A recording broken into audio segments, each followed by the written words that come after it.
കേരളത്തിലെ കോൺഗ്രസിനെ സംബന്ധിച്ച് നോക്കിക്കഴിഞ്ഞാൽ ആരാണ് അടുത്ത മുഖ്യമന്ത്രി എന്നതിനെ ചൊല്ലി മാധ്യമങ്ങളാണെങ്കിലും കോൺഗ്രസിലാണെങ്കിലും ഒരു സംഘർഷം രൂപപ്പെട്ടിട്ടുണ്ട് എന്നാണ് പറയപ്പെടുന്നത്.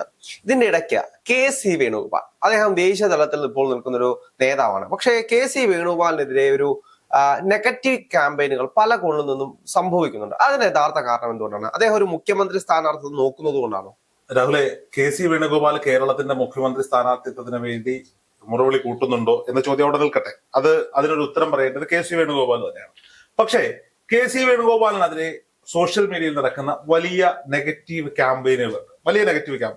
ഇപ്പൊ ബീഹാറിലെ തിരഞ്ഞെടുപ്പ് ആയി ബന്ധപ്പെട്ട് ബീഹാറിന്റെ ചുമതലയുള്ള കെ.സി. വേണുഗോപാൽ, അതായത് ദേശീയ തലത്തിൽ കോൺഗ്രസ് പാർട്ടിയുടെ സംഘടനാ ചുമതലയുള്ള ദേശീയ സെക്രട്ടറി എന്ന നിലയിൽ ബീഹാറിൽ നടന്ന എക്സിറ്റ് പോളുകളിൽ 11 എക്സിറ്റ് പോളുകളും BJP NDA സർക്കാർ അധികാരത്തിലെത്തുമെന്ന് തന്നെയാണ് 11 എക്സിറ്റ് പോളുകളും പറയുന്നത്. ഒരു എക്സിറ്റ് പോൾ മാത്രമാണ് ഒരു ടൈറ്റ് മത്സരം ഉണ്ട് അവിടെ എന്ന തരത്തിൽ റിപ്പോർട്ടുകൾ നൽകിയിട്ടുണ്ട്. എക്സിറ്റ് പോളുകളെ മുഖവിലേക്കെടുത്താൽ അവിടെ ഒരു BJP സർക്കാർ അധികാരത്തിലെത്താനുള്ള സാധ്യതകളാണ് നമുക്ക് മുന്നിൽ കണ്ടുകൊണ്ടിരിക്കുന്നത്. അത് ബീഹാറിന്റെ രാഷ്ട്രീയമാണ്, ദേശീയ രാഷ്ട്രീയമാണ്, അവിടെ നിൽക്കട്ടെ.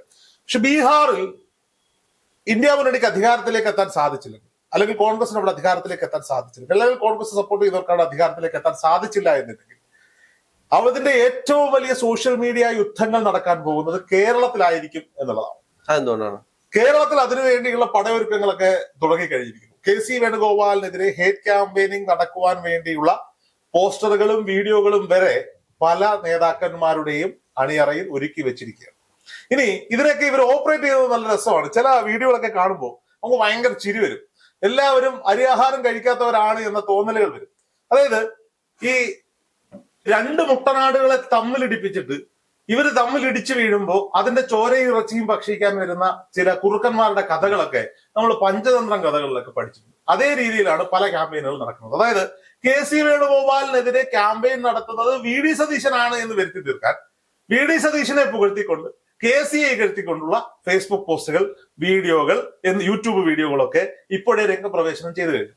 നമ്മളിവിടെ മനസ്സിലാക്കേണ്ടത് ഇവർ രണ്ടുപേരും മുട്ടനാടുകളാക്കിക്കൊണ്ട് ചോര കുടിക്കുന്ന കുറുക്കൻ പാർട്ടിക്കുള്ളിൽ വേറെയാണ് എന്ന് പാർട്ടിക്കാരായ എല്ലാവർക്കും അറിയാം.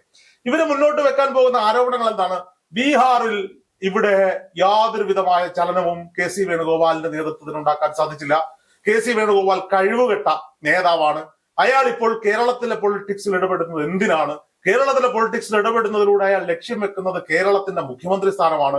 ഇവിടുത്തെ പാർട്ടി സംവിധാനങ്ങളെ എല്ലാം പ്രിയപ്പെട്ടവരെയും ഇഷ്ടക്കാരെയും കൊണ്ടുവന്ന് വെച്ചുകൊണ്ട് കെ.സി. വേണുഗോപാൽ തകർത്തെറിയുകയാണ് എന്ന തരത്തിൽ ക്യാമ്പയിനുകൾ സെറ്റ് ചെയ്ത് പ്രവർത്തകർക്കിടയിൽ, നേതാക്കന്മാർക്കിടയിൽ ഒരു ആശയക്കുഴപ്പം ഉണ്ടാക്കാനാണ് പല നേതാക്കന്മാരും ഇന്ന് ശ്രമിച്ചുകൊണ്ടിരിക്കുന്നത്. വ്യക്തമായ തെളിവുകൾ സഹിതമാണ് ഞാൻ സംസാരിക്കുന്നത്. ഇനി രണ്ടാമതൊരു കാര്യം, എന്തിനാണ് ഇത് ചെയ്യുന്നത്? വരാൻ പോകുന്ന നിയമസഭാ തെരഞ്ഞെടുപ്പിൽ കെ.സി. വേണുഗോപാൽ ഇപ്പോൾ കേരളത്തെ സംബന്ധിച്ചിടത്തോളം കാസർഗോഡ് മുതൽ തിരുവനന്തപുരം വരെ എടുത്താൽ ഈ എ ഗ്രൂപ്പും ഐ ഗ്രൂപ്പും ഒക്കെ ഇച്ചിരി അപ്രസക്തമായി നിൽക്കുന്ന സാഹചര്യത്തിൽ ഇവിടെ പ്രബലമായി നിൽക്കുന്ന ഒരു ഗ്രൂപ്പ് ഉണ്ടെങ്കിൽ അത് കെ.സി. വേണുഗോപാൽ ഗ്രൂപ്പാണ്. അതൊരു ഗ്രൂപ്പ് ഒന്നുമല്ല. കെ.സി. വേണുഗോപാലിന്റെ നേതൃത്വത്തെ അംഗീകരിക്കുന്ന, കെ.സി. വേണുഗോപാലിന്റെ കഴിവും പരിചയസമ്പത്തും എക്സ്പീരിയൻസും അദ്ദേഹത്തിന്റെ പിടിപാടുകളും മനസ്സിലാക്കിക്കൊണ്ട് അദ്ദേഹത്തിന്റെ കൂടെ നിൽക്കുന്ന ഒരു കൂട്ടം ആളുകൾ എല്ലാ നിയോജക മണ്ഡലങ്ങളിലും, എല്ലാ മണ്ഡലം കമ്മിറ്റികളിലും നിലവിലുണ്ട്, ബൂത്ത് കമ്മിറ്റികളിൽ പോലും ഉണ്ട് എന്നുള്ളതാണ്. അധികാരമാണല്ലോ. അപ്പൊ സ്വാഭാവികമായിട്ടും എ ഗ്രൂപ്പിനും ഐ ഗ്രൂപ്പിനും നേതൃത്വം കൊടുത്തിരുന്നവരുടെ കഴിവുകേട് കൊണ്ടാണല്ലോ മറ്റൊരു നേതാവിന് ഇത്രയും വലിയ നേതൃത്വത്തിലേക്ക്, നേതൃസ്ഥാനത്തേക്കൊക്കെ കടന്നു കയറാൻ പറ്റുന്നത്. ശരിയല്ലേ? അവർക്ക് കഴിവുണ്ടായിരുന്നെങ്കിൽ അവർക്കൊപ്പം നിന്ന അണികൾ മറ്റാളുകൾക്കൊപ്പം പോകില്ലായിരുന്നു എന്നുള്ളതാണ് സത്യം. ഇവിടെ എന്താ വേണ്ടേ? ആസന്നമാകുന്ന തെരഞ്ഞെടുപ്പിൽ ഇടതുപക്ഷം വളരെ കരുത്തോടൊരു പിണറായി വിജയൻ 3.0 ലക്ഷ്യം വെച്ച് പോകുമ്പോൾ BJP അവർക്ക് ലോക്സഭയിൽ ലഭിച്ച 20% വോട്ട് ഷെയറിനെ വർദ്ധിപ്പിക്കാൻ ശ്രമിക്കുമ്പോൾ, പരമാവധി സീറ്റുകൾ ഓപ്പൺ ചെയ്യാൻ ശ്രമിക്കുമ്പോൾ, കരുത്തുറ്റ ഒരു നേതൃത്വത്തിൽ നിന്നുകൊണ്ട് അധികാരത്തിലേക്ക് തിരിച്ചെത്തിയതിനു ശേഷം മുഖ്യമന്ത്രി കസേരയ്ക്ക് പിടിവലി കൂടുന്നതിന് പകരം ഇപ്പോഴേ തന്നെ കരുത്തനായ ഒരു നേതാവ് വരാൻ സാധ്യതയുള്ളതുകൊണ്ട് ജനങ്ങൾക്കിടയിൽ ഒരു നെഗറ്റീവ് ക്യാമ്പയിൻ അടിച്ച് അയാളുടെ ഇമേജ് ഇടിച്ച് താക്കുക എന്ന ലക്ഷ്യമാണ് ഇവിടെ വെച്ചുകൊണ്ടിരിക്കുന്നത്. ഞാൻ ഉദാഹരണം പറയാം. ഇപ്പൊ ബീഹാർ തെരഞ്ഞെടുപ്പിൽ കെ.സി. വേണുഗോപാലിനെതിരെ ഇത്തരത്തിലൊരു നീക്കം ഉണ്ടാകാനുള്ള സാധ്യതകളെല്ലാം എഴുതി വെച്ചു. അത് ബീഹാറിൽ ഇലക്ഷൻ റിസൾട്ട് വന്നു തുടങ്ങുമ്പോൾ മുതൽ കെ.സി. വേണുഗോപാലിനെതിരെയുള്ള പ്രചരണങ്ങൾ സോഷ്യൽ മീഡിയയിൽ ആരംഭിക്കും. അതെല്ലാം സെറ്റ് ചെയ്ത് ഷെഡ്യൂൾ ചെയ്ത് കഴിഞ്ഞു എന്നുള്ളതാണ് സത്യം. ഇനി മഹാരാഷ്ട്രയിൽ ഒരു തെരഞ്ഞെടുപ്പ് കഴിഞ്ഞിരുന്നു, ഓർക്കുന്നുണ്ടാവുമല്ലോ. മഹാരാഷ്ട്രയിലെ ഇലക്ഷന്റെ ചുമതല ആർക്കായിരുന്നു? രമേശ് ചെന്നിത്തല ആയിരുന്നു. അവിടെ മഹാരാഷ്ട്രയിൽ വലിയ പരാജയം ആർക്കുണ്ടായി? കോൺഗ്രസിനുണ്ടായി.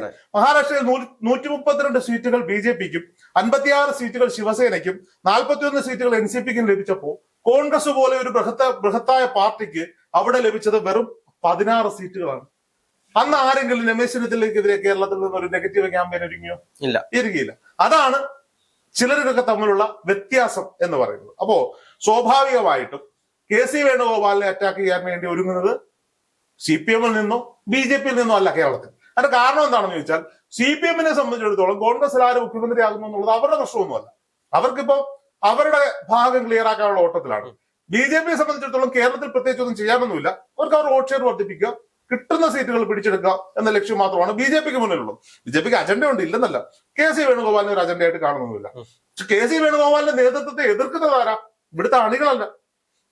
പരമ്പരാഗതമായി കോൺഗ്രസിൽ വിശ്വസിക്കുന്ന, കോൺഗ്രസ് അധികാരത്തിലേക്ക് എത്തണമെന്ന് ആഗ്രഹിക്കുന്ന, 10 വർഷക്കാലങ്ങൾ കോൺഗ്രസ് പ്രതിപക്ഷത്തിരുന്നപ്പോൾ അനുഭവിച്ചു തീർത്ത സാധാരണക്കാരായ പ്രവർത്തകർ. ഇന്ത്യയുടെ ഒരു സംസ്കാരം അത് കോൺഗ്രസിന്റെ സംസ്കാരമാണെന്നും ഇന്ത്യയുടെ രാഷ്ട്രീയം കോൺഗ്രസിന്റെ രാഷ്ട്രീയമാണെന്നും ഇപ്പോഴും അടിയുറച്ച് വിശ്വസിക്കുന്ന സാധാരണക്കാരായ തൊഴിലാളി വർഗങ്ങൾ, വീട്ടമ്മമാർ, പ്രായമായവർ, പുതിയതായി വളർന്നു വരുന്ന സാമൂഹിക ബോധമുള്ള ചെറുപ്പക്കാർ, ഇവരൊക്കെ ആഗ്രഹിക്കുന്നത് എന്താ? അധികാരത്തിലേക്ക് എത്തണം എന്നുള്ളതാണ്. അവിടെ കെ.സി. വേണുഗോപാൽ മുഖ്യമന്ത്രിയാകണമെന്നോ, വി.ഡി. സതീശൻ മുഖ്യമന്ത്രിയാകണമെന്നോ, രമേശ് ചെന്നിത്തല മുഖ്യമന്ത്രിയാകണമെന്നുള്ള ആഗ്രഹങ്ങളൊന്നുമല്ല. അവരുടെ ആഗ്രഹം ഒരു ഭരണമാറ്റം ഉണ്ടാകണമെന്നാണ്. അതിന് ജനങ്ങളുടെ ഇഷ്ടത്തിനനുസരിച്ച് നിൽക്കുകയാണ് വേണ്ടത്. ഇവിടെ അതല്ല. അയാളെങ്ങാനും ഇനി മുഖ്യമന്ത്രി സ്ഥാനം ക്ലെയിം ചെയ്താൽ അയാൾക്കേ കിട്ടുള്ളൂ എന്ന ഉത്തമ ബോധ്യം ഇവർക്ക്. അല്ല, ഇതിപ്പോ പറഞ്ഞു വരുമ്പോൾ കൃത്യമായിട്ട് എല്ലാവർക്കും മനസ്സിലാവുന്ന കാര്യമാണ്. ദേശീയ തലത്തിൽ ഇടപെടുന്ന 2 നേതാക്കന്മാർ ആരൊക്കെയാണെന്ന് വെച്ച് കഴിഞ്ഞാൽ കേരളത്തിൽ നിന്നുള്ള 2 നേതാക്കന്മാർ, ഒന്ന് രമേശ് ചെന്നിത്തലയും ഒന്ന് കെ.സി. വേണുഗോപാലാണ്. അപ്പം ഇദ്ദേഹത്തിനെതിരെ ഹേറ്റ് ക്യാമ്പയിനുകൾ വരാൻ സാധ്യത ഉള്ളത് ഒന്ന് രമേശ് ചെന്നിത്തല. ഞാനങ്ങനെ പറഞ്ഞിട്ടില്ല.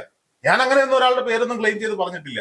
സാധ്യതകളെ പറ്റിയാണ് സംസാരിച്ചത്. പക്ഷെ അങ്ങനെ ഒരു ഹേറ്റ് ക്യാമ്പയിൻ നടത്താൻ കോൺഗ്രസിന്റെ പല നേതാക്കന്മാരും ഒരുക്കം നടത്തി വെച്ചിട്ടുണ്ടെന്നാണ് ഞാൻ പറഞ്ഞത്. ഞാൻ ഒരാളുടെ പേരിലേക്ക് ഇതിനെ പോയിന്റ് ചെയ്തിട്ടില്ല.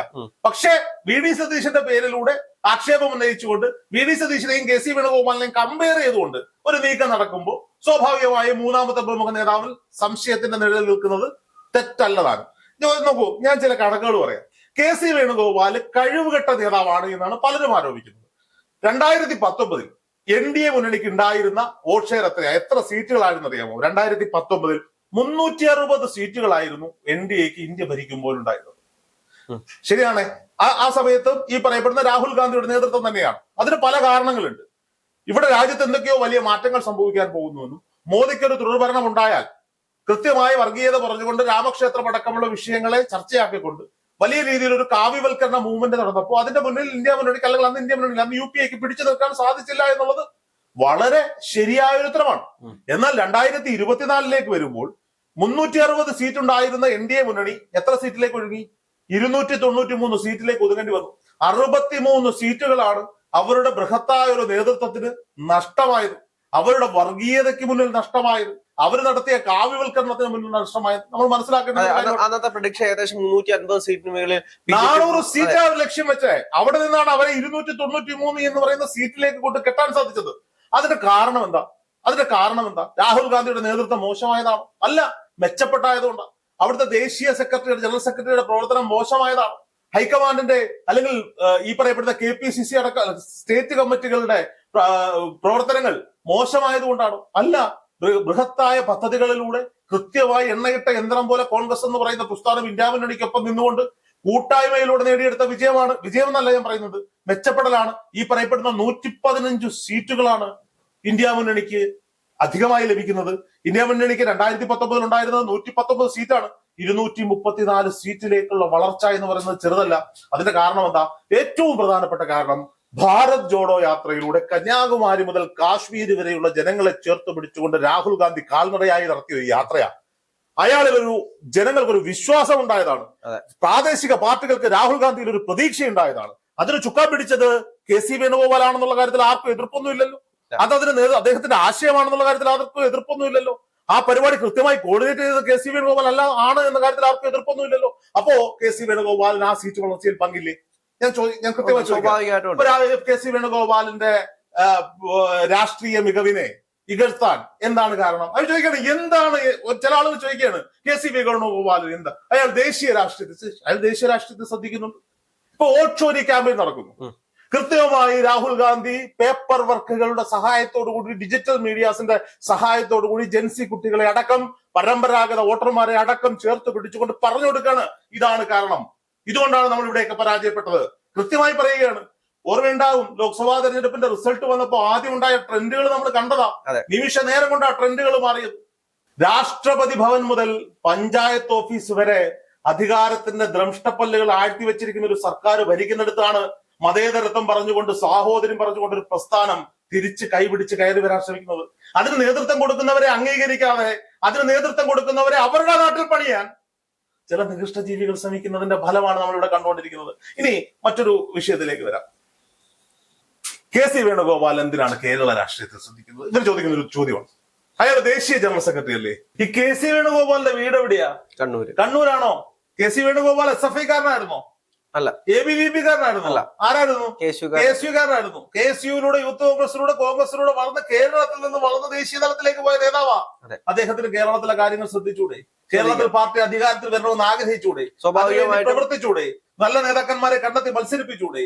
കൃത്യമായി ഈ ത്രിതല പഞ്ചായത്ത് തെരഞ്ഞെടുപ്പിൽ നേരിടാൻ വേണ്ടി കെ സി വേണുഗോപാലിന്റെ നേതൃത്വത്തിൽ AICCയിൽ നിന്ന് KPCC കൊടുത്ത നിർദ്ദേശങ്ങളുണ്ട്. അറിയോ രാഹുലിന്? കൃത്യമായി വോട്ടർ പട്ടികയിൽ പേര് ചേർക്കാൻ വേണ്ടി കെ സി വേണുഗോപാലിന്റെ നേതൃത്വത്തിൽ AICCയിൽ നിന്ന് കൊടുത്ത നിർദ്ദേശപ്രകാരം KPCC ജില്ലാ കമ്മിറ്റികൾക്കും ബ്ലോക്ക് കമ്മിറ്റികൾക്കും മണ്ഡലം കമ്മിറ്റികൾക്കും ബൂത്ത് കമ്മിറ്റികൾക്കും ആവശ്യമായ സഹായങ്ങൾ എത്തിച്ചു കൊടുത്തു. അതിലൂടെ കഴിഞ്ഞ 4-5 മാസക്കാലമായി ഈ പറയപ്പെടുന്ന തരത്തിൽ വോട്ടർ പട്ടികയിലെ പേര് ചേർക്കൽ പ്രവൃത്തികളിലേക്ക് കോൺഗ്രസ് കൂടുതൽ ശ്രദ്ധിച്ചു. പണ്ടൊക്കെ കോൺഗ്രസ് പിരിച്ചിട്ട് ആ പിരിവായിട്ട് KPCCയിലേക്ക് പോകുമായിരുന്നു. ഇന്ന് കൃത്യമായി അതിന്റെ ഷെയർ എന്നല്ല, സിംഹഭാഗവും ബൂത്ത് കമ്മിറ്റികൾക്കും മണ്ഡലം കമ്മിറ്റികൾക്കും ബ്ലോക്ക് കമ്മിറ്റികൾക്കും കൊടുത്തു. പ്രവർത്തിക്കാനുള്ള ഫണ്ട് എത്തിക്കാനുള്ള നടപടികൾ സ്വീകരിച്ചു. അതിനുള്ള സംവിധാനങ്ങൾ ഒരുക്കി കൊടുത്തു. ഇനി തിരുവനന്തപുരത്ത് ശബരിനാഥനെ മത്സരിപ്പിക്കുന്നതിനെതിരെ ഒരു എതിർപ്പ് ഇപ്പൊ ചില ആളുകൾ ഉന്നയിക്കുന്നുണ്ട്. 5 മാസങ്ങൾക്ക് മുമ്പ് ശബരിനാഥനോട് കെ സി വേണുഗോപാലിന്റെ നേതൃത്വത്തിൽ അവിടെ KPCC നിർദ്ദേശം പോയി, തിരുവനന്തപുരം നഗരസഭ ശ്രദ്ധിക്കണം. 10-ൽ താഴെ സീറ്റുകളുമായി തലസ്ഥാന നഗരിയിൽ സെക്രട്ടേറിയറ്റും നിയമസഭാ മന്ദിരവും ഇരിക്കുന്ന ഭരണസിരാ കേന്ദ്രത്തിലെ കോർപ്പറേഷൻ BJPയും CPMും മാറി മാറി ഭരിക്കുമ്പോ, LDFും മാറി മാറി ഭരിക്കുമ്പോ UDFിന് ഒന്നും ചെയ്യാനില്ലാതെ കൈയും കെട്ടി നോക്കി നിന്ന സാഹചര്യത്തിൽ നിന്ന് ഒരു ത്രികോണ മത്സരം എന്ന പ്രതീക്ഷയിലേക്കെങ്കിലും എത്തിക്കാൻ ആ നീക്കത്തിന് തയ്യാറായില്ലേ? തിരുവനന്തപുരത്തെ കോൺഗ്രസിന്റെ പ്രവർത്തനങ്ങൾ കേരളം മുഴുവൻ ചർച്ച ചെയ്യുന്നുണ്ടെങ്കിൽ അതിന് ഒറ്റ കാരണമേ ഉള്ളത് ശബരിനാഥന്റെ സ്ഥാനാർത്ഥിത്വമാണ്. അതിന് പിന്നിൽ കെ സി വേണുഗോപാൽ ആണെങ്കിൽ അത് നല്ല നീക്കമാണെന്നല്ലേ പറയുന്നത്, അല്ലാതെ അത് മോശം നീക്കമാണെന്നാണോ പറയുന്നത്? അത്തരത്തിൽ ഓരോ കോർപ്പറേഷനുകളിലേക്കും മുനിസിപ്പാലിറ്റികളിലേക്കും പഞ്ചായത്തുകളിലേക്കും ത്രിതല പഞ്ചായത്തുകളിലേക്കും ജില്ലാ പഞ്ചായത്തിലേക്കും ബ്ലോക്ക് പഞ്ചായത്തിലേക്കും അടക്കം ഈ പറയപ്പെടുന്ന മുതിർന്ന നേതാക്കന്മാരെ മത്സരിപ്പിക്കാൻ പാർട്ടി തയ്യാറാകേണ്ടി വന്നു, നിർബന്ധിതരാകേണ്ടി വന്നു. KPCCയുടെ ഉത്തരവാദിത്തമുള്ളവർ, ജില്ലാ കമ്മിറ്റികളുടെ ഉത്തരവാദിത്തമുള്ളവർക്കൊക്കെ അടിത്തട്ടിൽ പ്രവർത്തിക്കേണ്ടി വന്നു, സ്ഥാനാർത്ഥികളാകേണ്ടി വരുന്ന ഒരു സാഹചര്യമുണ്ട്. ഇത് കെ സി വേണുഗോപാൽ ഇഷ്ടക്കാരെ കൊണ്ട് വെക്കുന്നത് കൊണ്ടല്ല, ആണോ? അല്ല. ഇപ്പോ മറ്റൊരു ആക്ഷേപമാണ്, കോട്ടയം ജില്ലയില് തിരുവഞ്ചൂർ രാധാകൃഷ്ണൻ പറയുന്നവർ മാത്രമേ സ്ഥാനാർത്ഥിയാകൂ. കോട്ടയം ജില്ലയിൽ കാര്യങ്ങൾ തീരുമാനിക്കുന്നത് തിരുവഞ്ചൂരാണ്. അതെ, കോട്ടയം ജില്ലയിൽ കാര്യങ്ങൾ തീരുമാനിക്കുന്നത് തിരുവഞ്ചൂരാണ്. എന്തുകൊണ്ടാണ്? ഉമ്മൻചാണ്ടിക്ക് ശേഷം തിരുവഞ്ചൂരാണ് കോട്ടയം ജില്ലയുടെ കോൺഗ്രസിന്റെ മുതിർന്ന നേതാവ്, അല്ലേ? അത് ആ പഴിയും കെ സി വേണുഗോപാലിന്റെ തലയില്ല. കോൺഗ്രസ് ഒരു ജനാധിപത്യ പാർട്ടിയാണ്. ഈ ജനാധിപത്യ പാർട്ടിയിൽ ആർക്ക് വേണമെങ്കിലും അഭിപ്രായം പറയാം, കൃത്യമായിട്ടുള്ള അഭിപ്രായങ്ങൾ പറയാം. തലമുതിർന്ന ആളുകൾ പറയുന്നത് കേൾക്കാം, അവരുടെ എക്സ്പീരിയൻസിന്റെ പുറത്ത് കേൾക്കേണ്ടതിനെ കേൾക്കാം, വിമർശനമുണ്ടെങ്കിൽ ആ വിമർശനങ്ങൾ ഉന്നയിക്കാം. കോൺഗ്രസിന്റെ സ്ഥാനാർത്ഥി പട്ടികയിൽ എവിടെയെങ്കിലും പ്രശ്നങ്ങളുണ്ടോ? ഇല്ല. അവിടെയും എവിടെയും അല്ലാതെ BJPയിലുള്ളതുപോലെ CPMിലുള്ളതുപോലെ LDFിലുള്ളതുപോലെ എന്തെങ്കിലും പ്രശ്നങ്ങൾ UDFിലുണ്ടോ? ഇല്ല. കഴിഞ്ഞ കാലത്തെ അപേക്ഷിച്ച് കോൺഗ്രസ് ഒരുപാട് മാറിയിട്ടുണ്ട്. ഇപ്പം ശബരിനാഥന്റെ കാര്യം തന്നെ പറയാം. ശബരിനാഥന്റെ സ്ഥാനാർത്ഥിത്വം അത് ഏറ്റവും മികച്ചൊരു കാര്യമാണെന്ന് പറയാം. കോൺഗ്രസ് കഴിഞ്ഞ കാലങ്ങളിൽ അവസാന നിമിഷം ആകുമ്പോൾ എനിക്ക് വേണം സീറ്റ് എന്ന് പറഞ്ഞാൽ തമ്മിൽ തല്ലിത്തീരുന്നതിന് പകരമായിട്ട് ഇന്ന് ആദ്യം തന്നെ ഒരു സ്ഥാനാർത്ഥിയെ പ്രഖ്യാപിച്ച് ഇതാണ് ഞങ്ങളുടെ മേയർ സ്ഥാനാർത്ഥി, അല്ലെങ്കിൽ ഇദ്ദേഹമാണ് ഞങ്ങളുടെ മെയിൻ സ്ഥാനാർത്ഥി എന്ന് പറഞ്ഞ് കാണിച്ചുകൊണ്ട് വോട്ട് വാങ്ങിക്കാൻ വേണ്ടി ഇറങ്ങും. ഇതൊരു വലിയൊരു സ്ട്രാറ്റജിയാണ്. അതായത് അധികാരം കിട്ടാൻ യാതൊരു സാധ്യതയും UDF ഇല്ല എന്ന് ആളുകൾ വിശ്വസിക്കുന്ന തിരുവനന്തപുരം കോർപ്പറേഷൻ ഒരു MLA കൊണ്ടുവന്ന് മത്സരിപ്പിക്കുകയാണ്. G. കാർത്തികേയന്റെ മകൻ, യൂത്ത് കോൺഗ്രസിന്റെ മുഖം, സജീവമായ ഇടപെടലുകളിലൂടെ പാർട്ടിയിൽ നിൽക്കുന്ന വിദ്യാസമ്പന്നനായ ചെറുപ്പക്കാരൻ, മുൻ MLA കൊണ്ടുവന്ന് മത്സരിപ്പിച്ചിട്ട് പറയണതാ ഇതാണ് ഞങ്ങളുടെ മേയർ സ്ഥാനാർത്ഥി. അപ്പൊ ജനങ്ങളൊന്ന് പാനിക്കാവേ, ഇവർക്ക് മേയർ സ്ഥാനാർത്ഥി. ഇതൊരു വലിയ സ്ട്രാറ്റജിക് മൂവ്മെന്റ് അല്ലേ? ആണ്. LDFും BJPയും സെയിം സ്റ്റോണിൽ ജയിക്കാനിരുന്നവര് ഇവന്മാരെന്തോ വലുത് ഒരുക്കിയിട്ടുണ്ട്. ആ നേതൃത്വം കൊടുക്കുന്ന ആരാ? കെ മുരളീധരനാണ് തിരുവനന്തപുരത്തെ തലമുതിർന്ന നേതാവാ. മുൻ MLAയും മുൻ MPയും കരുണാകരന്റെ മകനുമായിട്ടുള്ള കെ മുരളീധരൻ ഇറങ്ങി പ്രവർത്തിക്കുകയാണ്. നിയമശേഖീകരണ സീറ്റ് കൊടുക്കണം എന്ന് പറഞ്ഞപ്പോ പല ആളുകളും എതിർത്തു. എന്തുകൊണ്ടാ എതിർത്തെ?